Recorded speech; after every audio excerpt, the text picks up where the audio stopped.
Our guest this hour, no stranger to the hot seat, but in matters hot, Dr. Martin Oloo is not one to keep his mouth shut, and he's here with us this morning, and so we say Karibu Sana. Thank you for having me, and good morning. I haven't seen you and City for a while, and so I intend to engage you very vigorously. Oh, vigorously. Oh, okay. I know it's a rainy morning. What a blessing. We need a bit of rain. It's true. To kind of, cool things down. Yeah, the only guy I'll take easy is Dennis, because I don't know him that much, so I'll not be hard on him. Oh, really? You might want to be careful. So, Dr. Oloo, we're going to, of course, talk around a number of things, get some insights, and that's what we do. A lot of times people think we just sit and talk. Yeah, sometimes we do. But what a conversation does, that it brings out insights that maybe sometimes you have not been able to embrace or you didn't even think of. Yeah. And that forms your thinking, and that forms what you're going to talk about in the future, and then how you will act later. Right. It's important for us to say that because that's what conversation does. But even before we get into it, CT is going to welcome you with today's proverb. He'll tell you where he's gone this week, and then you can interpret this proverb for us. I'm keen to know where he has been. Okay. We're in the Coup Belt. The Coup Belt. Yes, the country is the Gabonese Republic. Yes. Okay. The proverb: when a fool is cursed, he thinks he's being praised. An interesting one. Society has an interesting way to advise itself, and usually a lot of guys who would be in a society miss out on the wit and the humor that the advice carries. So it's possible to think you're being praised when you're actually being thrown down the valley.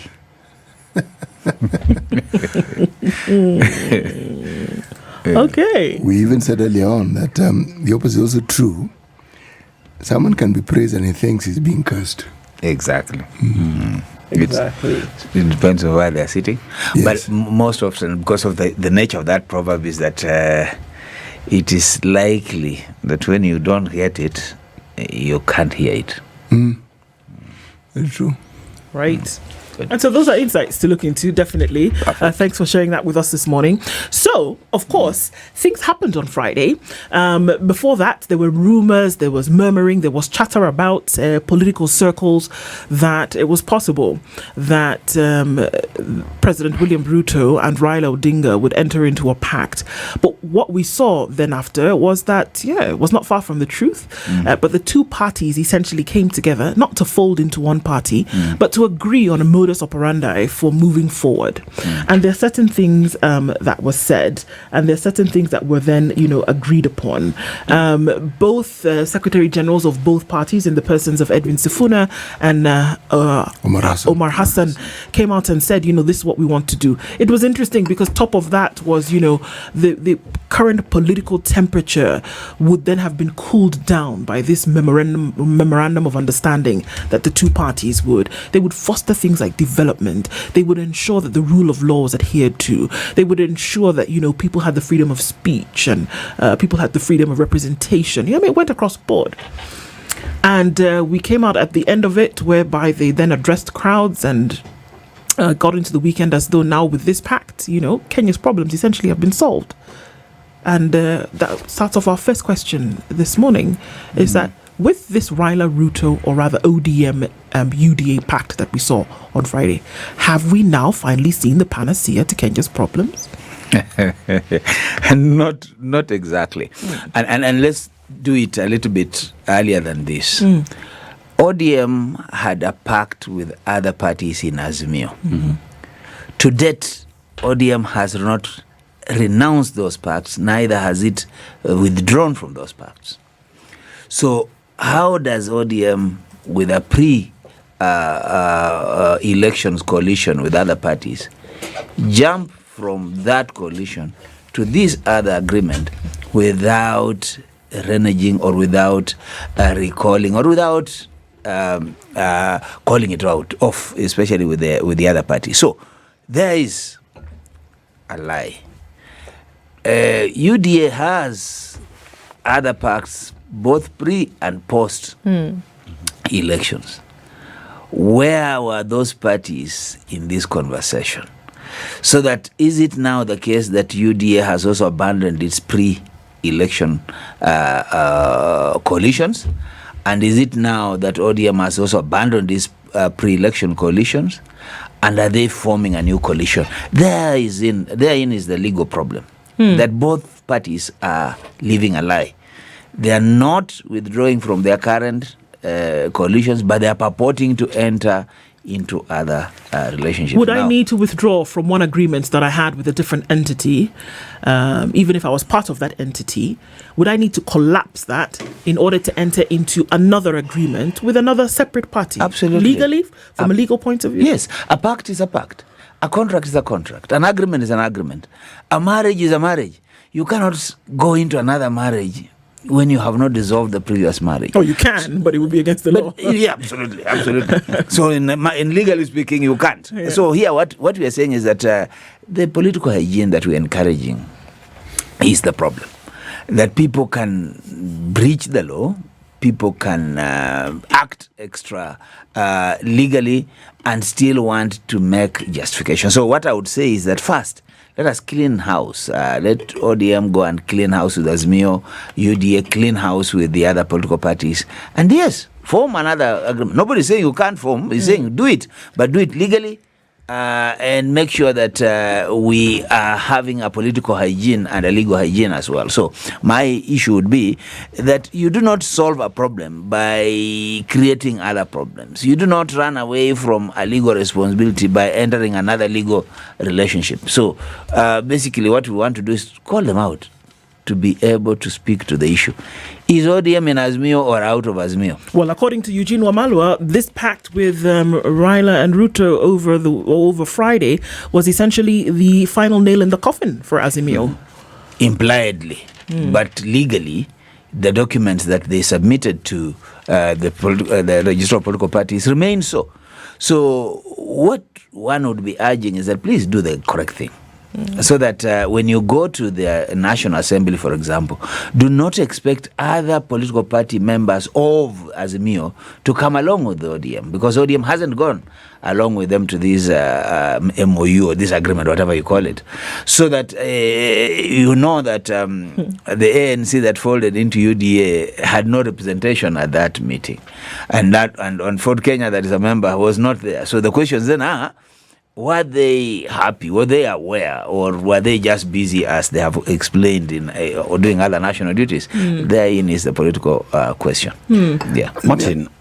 Go ahead. Yes, Dennis. All right. Martin, now, as the 10-point agenda has been released by the two gentlemen, in there lies the implementation of NADCO report. And when we talk about NADCO report, we go back to how it was actually, how it came into place.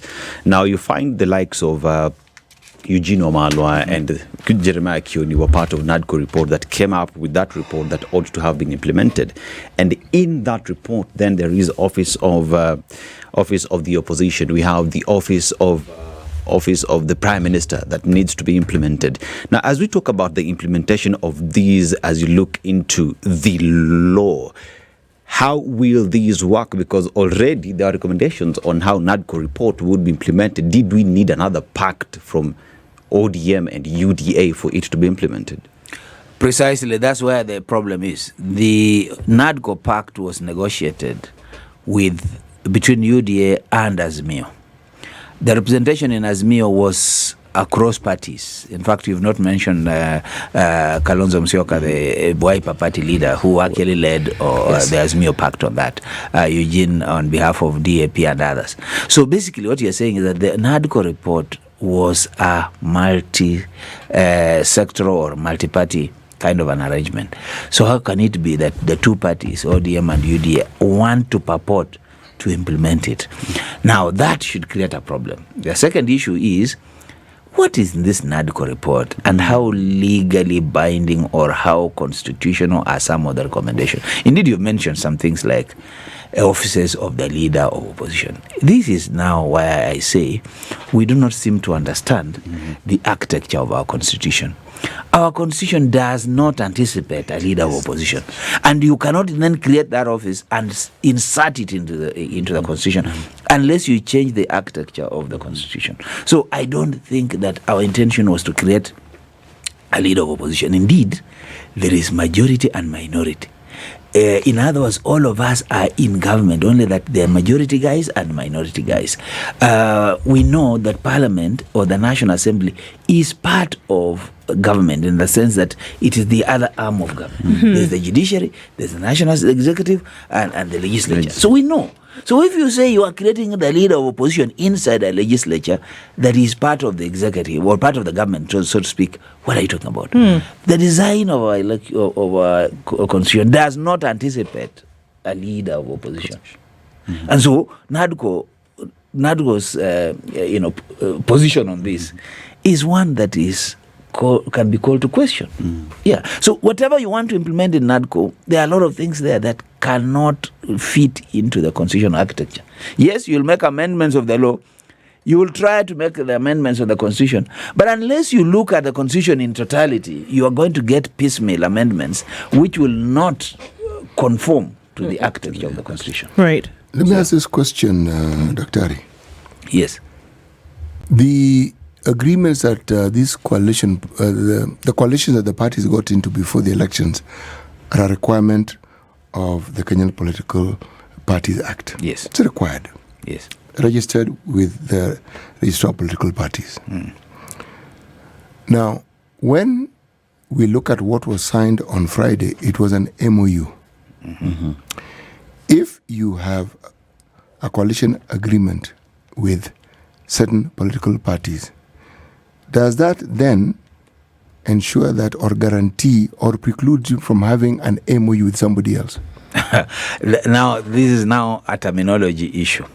That when you see them call it an MOU, is essentially an attempt to run away from legal obligations. Okay. Yes. But then if they are going to use the MOU to then begin to canvass legal implications or legislation bills and so on, what does it amount to? If they are going to use that already, and you see, as we say, we talk about the MOU, you're seeing the reconstitution of parliamentary committees already, and ODM is slowly creeping into those, and in some cases even taking the chairmanship and so on. So already there is a post election coalition happening. So it sounds a bit dodgy, though. Albeit, and illegally, and dodging the legal implications of it. So yeah, use MOU because you don't want us to use forced coalition. So where exactly is the illegality? The illegality is that having entered into a contract and an agreement, that's before a the legally election. binding document. Yes. An MOU is not. I'm coming to it. Yes. That's why the terminology here is carefully crafted. Yes. That they are entering into a MOU. But impliedly, if I was to look at what is happening, is that they are entering into a coalition without wanting to say so and without wanting to put it legally in that manner. Let me take this a little further. Yeah. When you enter into a legally binding document as a political party, who normally signs off on it? Is it the party leader or the Secretary General? It depends on what your constitution says. If it says party leader, it's a party leader. If it says the Secretary General, it's Secretary General. But in this dispensation, most likely you'll see that coming at the political party leaders' perspective, so that even when you're looking at coalition, the coalitions will be carrying the political party leaders. What the Secretary Generals will do is simply to endorse what it says. So in this case, the party leaders have the responsibility to enter into agreements or to enter into relationships. They've done it. Legally, yes, because their constitutions would allow it. Does it carry weight? Yes, because if nobody is raising it within their parties, then it's not an issue. Any of them are officials, therefore there's no problem. So what we are seeing is a carefully crafted and a way in which the legal parts of it are being scattered so that you can have. So Dr. Ari, is there an illegality? I want to say there is an illegality, and here is what I'm saying. An illegality because you are entering into a partnership or a coalition arrangement without saying so, when you know for sure that you have other subsisting legal arrangements. Now, when you want to talk about illegality, that can be one. The other one is irregularity. Okay. So that it's irregular to purport to be entering into an agreement or into an arrangement when you know that other mechanisms subsist. So you might be okay legally, you might not have breached the law, so to speak, but you've acted in such a manner that the net effect is to scat it. Okay. Dr. Oloo, I mean, I have to ask Yes. that. So there's certain things within this. I mean, the NADCO report being, the first of the 10 of them, but there are 3 things in there that I'm confused about just a little bit. Yes. The first one was that they wanted to continue to make integrity integrity being the cornerstone of Chapter 6 of the Constitution, meant that what they wanted to do was ensure that they strengthen accountability mechanisms to combat corruption and ensure ethical leadership. That was very clear as one of the things that they wanted to do. Another thing that they wanted to do was to protect the right to assemble, to demonstrate and participate or petition, as has been established under Article 37. And then another one was to address the issues promoting transparency in public finance. It goes on. But those 3, and I thought to myself, okay, this is fantastic on the face of it. But what was to stop these 3 things from happening without a pact? Thank you. In fact, you have not said that they also want to protect the youth. They have said they want to. I was getting there, but those 3. You see, the thing is this: there is absolutely nothing that stops them from having all these things achieved without this MOU. In other words, is the government accountable to its promise to people? Is corruption a problem? Is the Ethics and Anti-Corruption Commission functioning? If all these organs are functioning, do you need this MOU? No. These are excuses. These are the red herrings. The real issue is that we want to organize politically with an eye to 2027. That's the real issue. Nothing. Forget about all these things.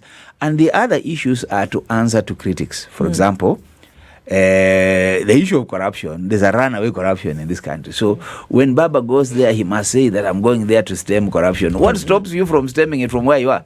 So what makes you say that if you go there, you will actually stem the corruption? Yeah. So that will not happen. What about integrity? What about economic, whatever? Kenyans are hurting. The economy is doing badly. We all know it. So what will make it better just because Baba has gone there? He already has the cabinet secretary in treasury is already one of his generals. One of his generals. So why can't he just fix the economy and we see the difference? Of course, things are not good and we all know it. And that's why the president, who had said and vowed and said all sorts of things about Nusu Mukate and so on, and the Muganga and so on, can actually go and shake hands with the Muganga. Now, it's bad when you see things, when you see people who are sworn enemies. I would imagine that when CT and I are not talking to each other, the day you see us having a handshake, be worried. And you even say things in public about how CT is a terrible man. Yeah. And CT now also says how you're a terrible man. Yeah. But no sooner than You come be very together. worried, especially for the people. When you see sworn enemies coming together, it's not in your interest. No. It is not what they're telling you they want to do. But Dr. These are politicians. Yes. Point and tell me politicians whom you've known who have been sworn enemies and have acted out that enmity to its logical conclusion in this country.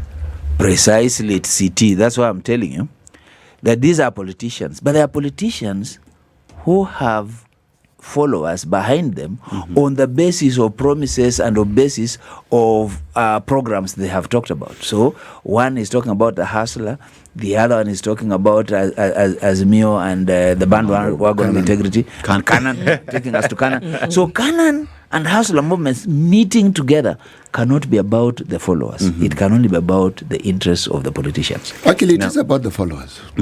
It is. Tell me.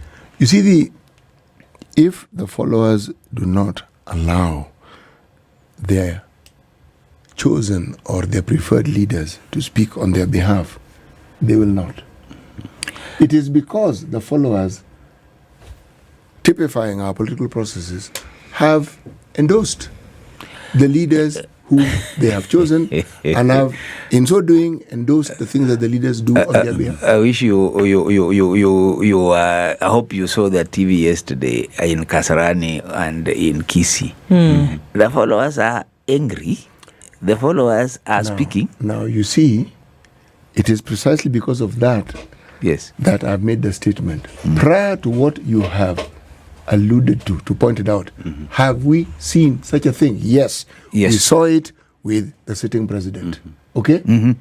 Now we saw it with the the sitting president's newest handshake partner. Okay? Prior to that, had we seen it? Yes. Let me tell you how. For a long time, the hustlers have been asking, where are we on this? And for a long time, Baba's followers have been hoping that he'll land them to Canaan. And so even when they falter a bit, they have been with him. Now that he has shown them that he has abandoned Canaan, you can see them questioning, where is this direction that you're now headed to? So there is a way in which we want also to suggest that there is a disconnect between followers and their leaders up to a point. One, and this is a typical political situation. Look at Trump and his promises, and look at Trump and his administration. So there's a way in which leaders, once they're in power, sometimes they connect and sometimes they miss to connect. In this instance, what we are saying is that, as Chinua Achebe would have told you, things are no longer at ease. And for that reason, they must clutch on straws. They must clutch on something that will then give them some kind of reprieve. So what the president has done is to make sure that he buys time. Because Nikubaya, it's terrible, and therefore you better speak to your enemy, or better speak to somebody you have called your enemy, in order to buy your peace. But Martin, as well, one would ask, if you talk about the handshakes go way back to when Raila shook hands with Moi, Raila shook hands with Kibaki, Raila shook hands with Kenyatta. Raila has just shaken hands. It goes back to immediately after independence with Kanu and Kadu. That's where it started. That pretty much has formed the basis of the handshakes that have followed and the politics of this country pretty much. So when we see the handshake that happened Friday, one begs to ask, why is it wrong now? Why doesn't it make sense now if it has worked before? Now, that's not the question, that why is it wrong now? This is consistent, isn't it? What we should be asking is, why have elections when you can have handshakes? Why spend billions, like we're being told IBC needs to spend billions, when we can have a handshake? Why waste time and resources and whip up tribal animosity in a country when we can have handshake? So maybe we are saying, let us look at how we get leaders. Because Raila has proved that he goes to this with a deal in mind. Get it or miss it. But get it. And he told us he was going to AU. Akipata, ni sawa. Akikosa, ni sawa. There's a lot and to be somehow done. everything is okay for him, whether he gets it or not. And somehow it has been okay, and he has proved it. That he gets it, he doesn't get it, he's able to still hang around power. Fair enough. That calls for a relook at what our elections is all about. Maybe we should adopt a different approach to elections. And I would like to suggest, actually, we should be looking at the proportional member representation, so that you take a political party to election, and once a political party is in place, it places for you the various leaders, including electing the president. That's a cheaper way of doing things, and perhaps the most realistic way of us doing things. These things we are talking about, presidential and the elections that we are talking about, are too expensive an experiment. They are not working for us. They are only dividing us. So maybe we need to relook at it. And here is where I'm saying, if we are going to revisit our constitution, let's look at our representation. Is it really working? Who's being disillusioned here? Who's being delusional when we look at this thing? Because, again, took the nation by storm on Friday, even as we go to a break in just a bit, Dr. Loba. Even if it's being embraced with a bit of naivety, is that the assumption is that them coming together, this 10-point agenda for this memorandum, is essentially going to solve the problems in these 10 issue areas that we see. I mean, I can tell you that I don't think it will, because are people coming together for the purpose of ensuring that the livelihoods of Kenyans are then actually ring-fenced and protected? Or are they coming together to ensure that come 2027, they already have a foot in the door? If it was actually for the care and purpose of Kenyans, I don't think anybody would have been missing. But there are certain people who are missing. And what does that mean? That they have seen themselves on the out when it comes to this political agreement. Absolutely. I could agree with you more. This has nothing to do with the Kenyans. This is about two people looking at their political future past 2027. Anything they are saying about those 10 points, red herring. Those are not the real issues. The real issues, how do we mobilize a machine that will take us beyond 2027? It's about leadership for the sake of leadership, not for the betterment of a country, not for better programs, not for better livelihoods, not for prosperity of the country. No, this is about individuals, and all they want is to perpetuate themselves. Dr. Martin Oloo in the hot seat this morning, and post the Ruto-Raila pact that happened on Friday. I think just that we're calling it that is an extension of what it really looks like. It's not the ODM-UDA pact. We're now naming it already after individuals, aren't we? And we started off with a lot of calls, even till now, and we don't take for granted that folks who chime in on these conversations on our streams are asking, okay, so we're saying that they're not going to solve anything. The problems still exist. So the pact came about on Friday, but there's still children who don't have capitation. There's still the hospital debacle, the whole healthcare mess. There's still people who were arrested yesterday. Interestingly enough, that one of the 10-point agenda was, free protest. Protect the youth. Protect the youth. And that happened yesterday, Sunday. So, I mean, it's... what are we looking at here? And folks are saying, so what are the solutions?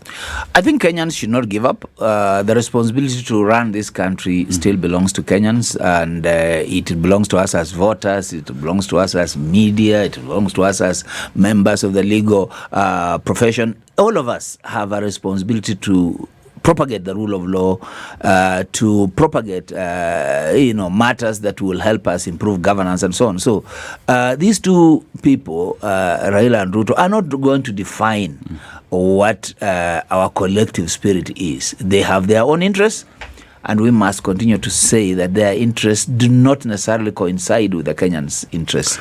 Our interest is to have social security, social welfare running. We'd like to see people accessing health.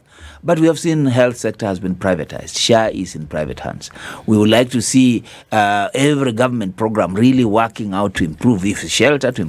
But again, we've seen housing levy being privatized. We have even seen e-citizen, for example, the back end of it being privatized. Now, we cannot privatize public apparatus and then still want to have Kenyans who are happy.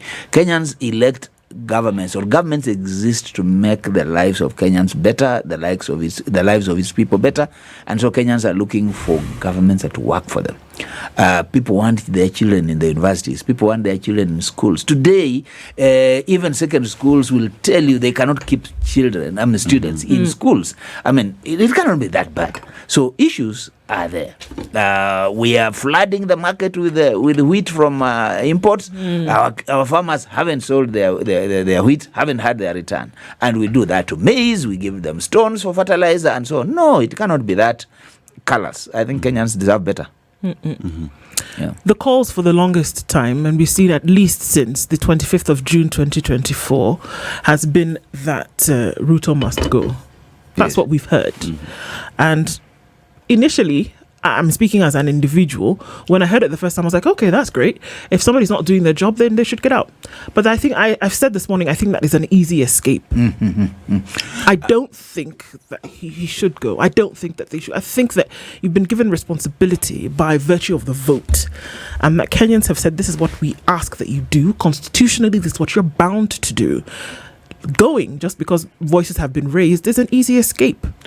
I want to agree with you. Ruto should stay around, let him serve his term, let him exact so much pain on us so that we know what bad leadership is about, so we know how to vote. It's like what the Americans are feeling now. They said, they wanted Trump. They want to be They have him back. They are feeling the pain. The recession is on. I think people need to feel in order for them to come up to their senses. So Ruto should not go anywhere. He should be around until the end of his term. Now, if you are serious, then take your vote and exercise it when the time comes.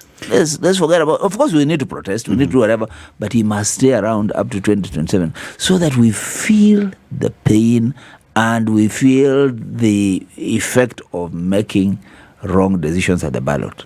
And as well, Dr. Ari, as we talk about Ruto must go being the easiest way, it should stay there so that Kenyans feel it. But then again raises the next question, which is Kenyans in vetting, in looking at the people they're putting in the office, just so they don't find themselves in such situations again. The need for Kenyans to sit down, interrogate what the Constitution says, the bodies that give the Constitution the instruments for it to work. We'll talk about the judiciary, the legislature, the executive. Kenyans to understand what this constitution and the power that they have, just how critical is that moving forward?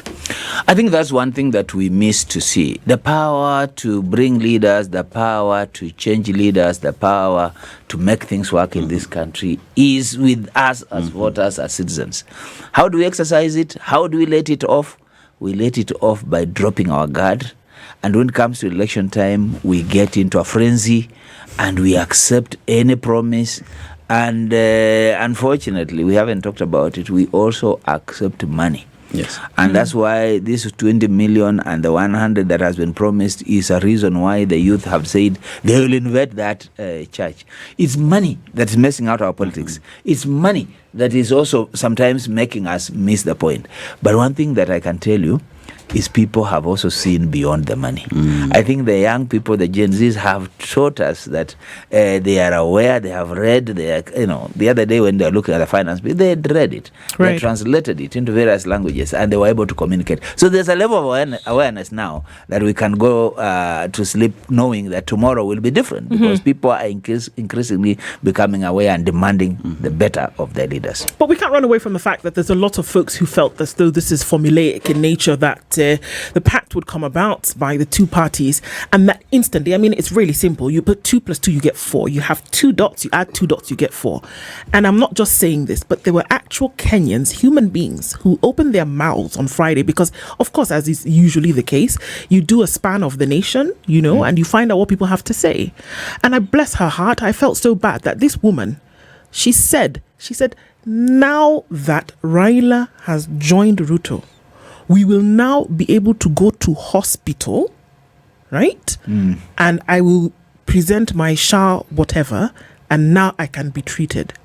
In the minds of many, really this is a panacea to the issues that we have faced. Ni mzuri sana wamekuja pamoja, because sasa tutaona hii na hii. People believe that things will come about as a result of this pact. How do we then deal with that issue? Because people do want things to happen and happen properly. Let's get it. Ruto and Raila have a constituency. They are followers. And their followers really believe in them.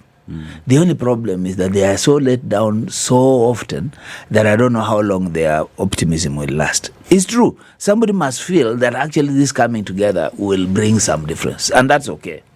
The problem is when they are betrayed, when that difference doesn't come, and which I can surely promise them that the difference will not come, not in the next 2 years, because after this, everything that will be being done will be on 2027.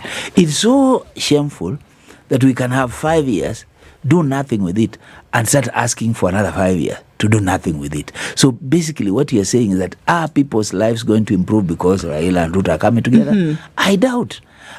Do they have any program? We've said those 10 points are red herrings. They have no program whatsoever, because what we know we need to do, we are not going to do it. We know that Mbadi is going to give us even higher taxes. We know that that is not going to be what we are looking for. In fact, we are preparing ourselves for the next problem with the finance bill. So we know. Unfortunately, there are those who are hopeful, but those of us who are still skeptical and can tell that there will be nothing that will come out of it except the usual political gymnastics. Doc, what if this merger that the two gentlemen have actually gets to give the results that they say? Well, Dennis, I would be very happy. Sometimes we don't wish that everything is bad, but we hope that 5% can come out of it that will help somebody, and that would be good. What I'm saying is that we are yet to see any evidence that this rapprochement, this coming together, is for the good of Kenyans. No. It's a political pact. It's about numbers. It's about 2027. And it has no serious economic agenda besides a legal agenda aimed at decimating, aimed at bastardizing the Constitution. The thing that seems to have happened in this country, which we take for granted, are these handshakes? I say for granted because our neighbors have problems that are similar to us, but they don't quite handle them the way we do. And sometimes when we look at the handshakes, amidst the really terrible problems we face, we forget to understand that perhaps they may even have a benefit. The fact that problems can be solved by people agreeing. Now, the unfortunate thing is when they agree, we do not see the changes that people hope. But it averts something worse that could also happen. Now, now, are we to understand that when the narrative of averting a terrible outcome is spoken of, that is sufficient, and that is sufficient fodder for us to sit back and put up with every other thing, because after that, everything else that followed has nothing pleasant about it, or nothing pleasant to speak about. The fundamentals are not met. Fundamentals. People being able to go to hospital. We've had it in this country where you could. So we're not asking for something that hasn't happened. Children actually going to school and ensuring they get into it. It's happened before. Yeah. People eating. Being able to afford. Afford. Telling you the prices have gone down and you can't afford to buy it is not helping you. Yeah. Being able to afford to eat. A situation that we've never quite seen, where industries shutting down, people losing jobs, so that less and less people are probably in a position to even pay taxes or to even just live. Now, I'm asking the question, what is the price of peace? What is our price? That is where I'm going with my question. And I want to respond by saying that agreements are meant to work. When you're given a vote by the people to go and govern, you're meant to go and govern. Now, I don't know where anywhere the people told this UDA government or this Kenya Kwanza government that if you reach the middle, look for Raila, make a pact with him so that you can create peace. If you are a parent, you are married, you are a husband, you have a wife, it is expected that you will govern your home and you will have peace in your home. So when you go and now have a handshake with your wife, it does not mean that now all of a sudden there is now a rapprochement and there's an aversion of what? It is expected that the government functions, government delivers on the programs. It has the mandate, it has the apparatus, it has the taxes to deliver for people. It doesn't require it to go and make an agreement, a pact with anybody to deliver it. So it's an abdication. Dr. Yes. When KADU and KANU formed, what was the understanding? And this is now where we need to come back to. It was an aberration. It was a subversion of governance. For example, when KANU was first elected and Jomo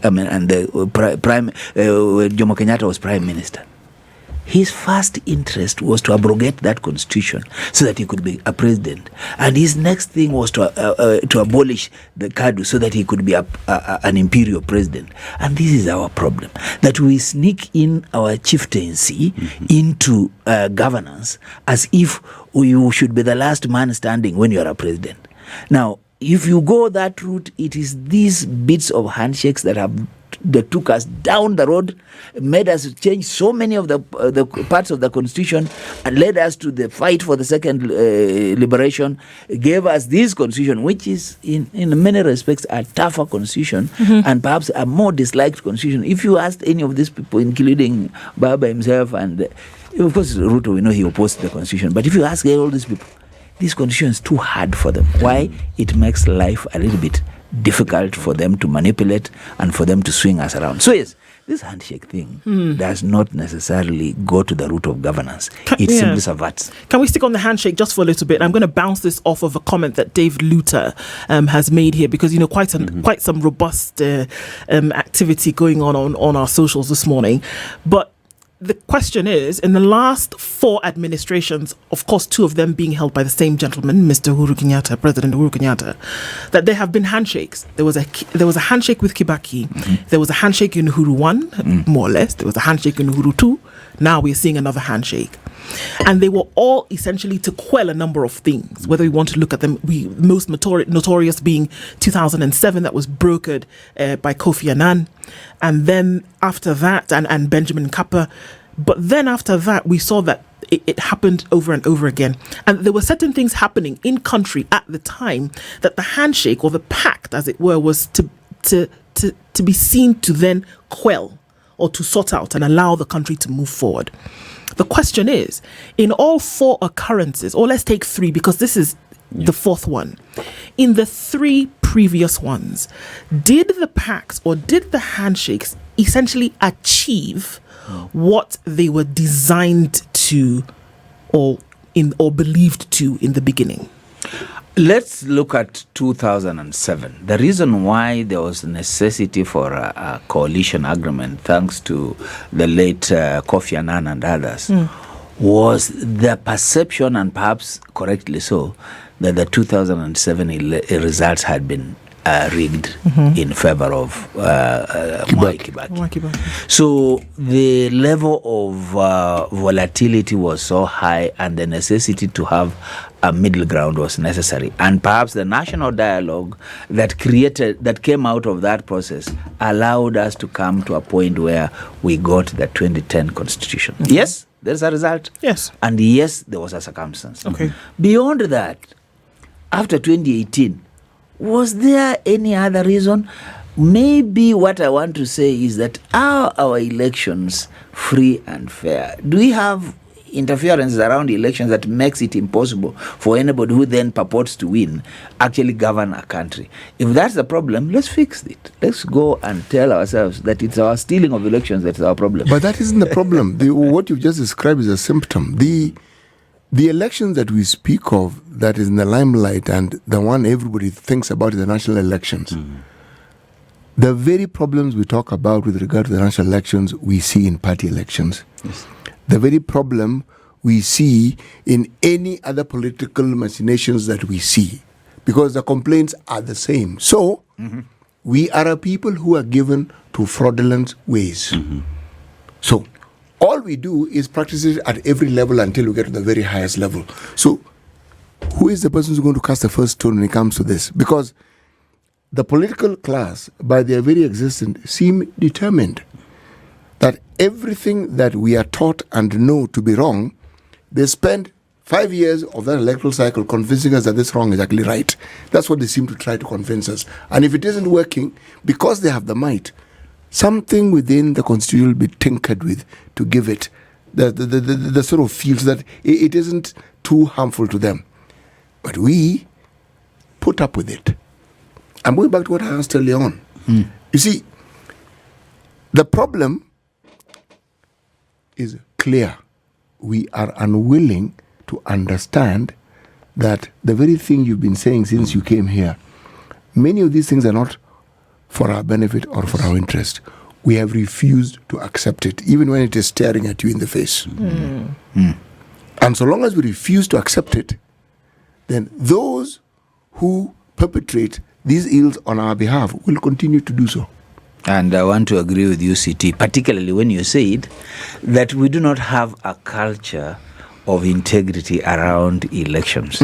Whether it's a cattle dip, whether it is a teachers' union, whether it is an MCA, whether it's a church, yes, whether maybe I've not heard that the mosques and the other imams have been put there, you know. But you see, the way we do our things, especially around even the elections of bishops and whatnot, it is. We have not talked about tribalism here. It's about tribalism, and it's also about a lack of integrity. So I agree with you. If we don't want elections stolen, we will not participate in taking bribes and in compromising. You know. So because we are that way, and that's why, for example, I've said, let Ruto run his term up to the end of 5 years. If we are serious, then the ballot will say we were serious. But if we are not serious, let's not even say he must go. So, Dr. what I hear you say pretty much is throwing this ball back to the Mwananchi, in the sense that the powers that the individuals in office have today is because our vote put them there. Yeah. It therefore behoves upon us to make the right choices, to interrogate our constitution, and most importantly, to not give power to the ills that bedevil us every electioneering year. Absolutely.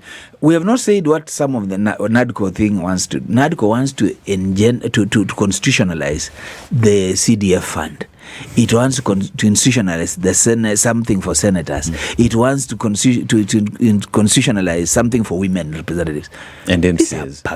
These are public resources that you want to give to people to walk around bribing you and telling you they have done it for you. These are public resources. Now, those kind of things will not help us. What we really need to do is to agree that if this country is going to develop, then we will pay taxes, and we will be expecting that our taxes are put to good use. But for now, as long as we want to be bribed to be to give our vote, as long as the church needs to be bribed 20 million and on top of it another 100 million in order for it to lend its support to political leaders, we are not about to get there. When the church accepts to be bribed, you see, if you don't accept, you can't be bribed. You can't be bribed. There's an acceptance that took place. You can't be bribed. There are very many thoughts, emotions at this point that are going on in the minds of people. It's 2025 and we're getting through Q1 already, and we're getting into, forget about 2026. Once it's done, we're full throttle into electioneering, and Kenyans are already asking themselves the questions. There's civic education that's going on in some places. There are people who are finding a voice. There are people who are wondering what this pact is about, if it's going to yield anything. What are we saying to Kenyans? People are saying, well, don't lament all the time, look for a solution. Although lamentation sometimes actually gives rise to something, but what would be the message to Kenya today, where you're saying, sure, we can see there's so many things that are not going on, right? Yes, there's a pact or not, but what's one thing that we must hold fast to? What would be your message to Kenyans today? My message to Kenyans is that, yes, I know the book of Lamentations is there in the Bible, but so is the Song of Songs there, the Song of Solomon, and so is Revelation. There are a number of things we need to do. What are our eyes going to see? We cannot be lamenting without seeing what God is revealing to us. We have this pact now that should spark our interest to a point where if these people are only uniting because of 2027, let us also unite to say that as we've united, we will also unite and we'll show you how not to do things. The only thing here is, what is the alternative? And therefore, there must be other alternatives. And there are people who are saying they can offer alternatives. Whether they mean business or not, again, Kenyans are asking them, and do you have money? How much money do you have to run a campaign? The day, and maybe this is part of our problem, City and Lo and Dennis, we have allowed rich people and illicit money to run campaigns. And so what do people do? They will corrupt as long as they want money for elections. They will print money, wash, as long as they have money for elections. They will engage in illicit trades and so on to get money for, so that when it comes to elections, the very fellows who should be behind bars are the ones running for elections and holding office. Now, who will keep the law? The law is already in the wrong hands. So we also need to agree that we cannot do things the same way and expect different results. So time has come for Kenyans to take responsibility into their hands.